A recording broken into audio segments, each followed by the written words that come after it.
we focus on the Raiders, a year of change, a year of a new regime, and even just speaking on the offseason, of course, losing Derek Carr, just trading Darren Waller, being active in free agency. I guess what do you make of everything that's transpired as far as the Las Vegas Raiders is concerned? Well, for full disclosure, my son is the offensive coordinator there. My other son is also on the helps the receivers and coaches on the coaching staff. So obviously, I'm biased, and Josh is a good friend of mine. But I think Raider fans have kind of gotten lost a little bit in their uh, their lack of success. I think they've been to the playoffs 3 times since we went to the Super Bowl in '02.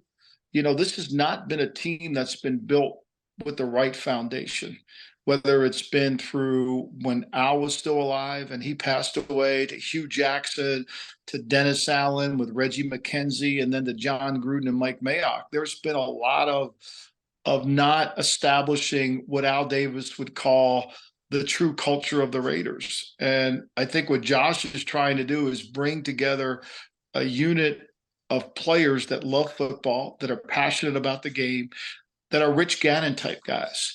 And I think that that's going to take some time to do. They've got a lot of draft picks that aren't on the team anymore. I mean, it's just a fact. Yeah. I'm not blaming Mike Mayock or John Gruden. It's just a fact. Those guys that they didn't hit. Now, the Raiders have to hit with their picks. They've got to improve the depth of their team. But I do think Jimmy Garoppolo will be an upgrade at quarterback. I think Jimmy Garoppolo will be the leader that that Josh McDaniels needs to build the team. Whether McDaniels was here or not, let's just say John Gruden went 2 more years as the coach of the Raiders, and there was going to be a point where they were going to change at that point. I think there's no doubt. Everybody wants to blame Josh for the change. I think the change was coming. Remember, they almost changed for Tom Brady. Yeah. Yeah. I don't think there's much dispute with that. And you bring up change, obviously, a change at tight end this season. Darren Waller, a key piece to the team, a longtime Raider, is now no longer a part of that team. And it's been weird, honestly, ever since the extension talk happened, there's always just been these weird. It's just been hectic when it comes to Darren Waller's name and his Raiders tenure. And if there's one thing you can point to, and I know you talked a little bit about it on your podcast, which is one of the main reasons I was like, I need to talk to him and have him on the show. But if there's one thing you can point to, why didn't that work out between Darren and the Raiders and McDaniels? Well, I don't think it worked out the last two. The last 2 seasons it hasn't worked out. I mean, Darren's not been able to stay on the field. Look, Darren is a really talented player. There's no denying that. He's uniquely talented, but durability is important, and as ability. And I think that, I think the drop at Tennessee affected his confidence. I think there's no doubt about that. The hamstring, I was out watching practice when they were practicing against the Patriots, and that hamstring seemed to linger the entire year. So, they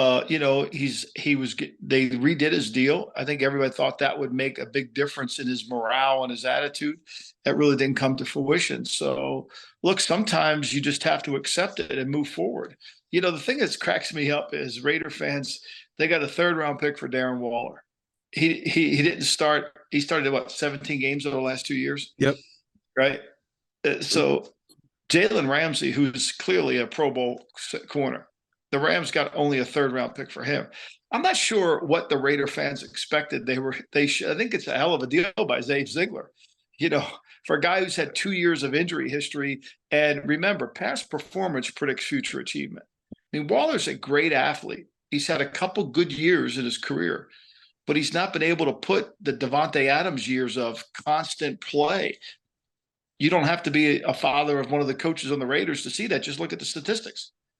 Yeah, and I mean that perfect example that you just brought up with Ramsey and Waller right there in terms of value and getting that back. And as the season was ending at the end of the regular season for the Raiders, the rumor was that Darren Waller might be traded, Hunter Renfrow might be traded. One half of that rumor has come true. Where we stand right now, do you believe Hunter Renfrow is going to be a member of the Raiders by the time the regular season starts? Well, I think they just paid him a bonus, so I think that gives him a good chance to be on the team. But look, I think every year is a new year, and every player's got to earn their role within the team. I mean, that's part of the Belichickian program. That's part of what I was brought up in. There's nobody that's just guaranteed on to get a starting job. You might be guaranteed to make the team, but you're not guaranteed your role unless you're Tom Brady. But so we'll see, or Devontae Adams. So I think he's, with Jimmy Garoppolo, it's going to be interesting to see. I think what Raider fans are going to appreciate about Jimmy is Jimmy's ability to connect to his teammates in an authentic way, and they'll buy into him. I think that's going to be really important.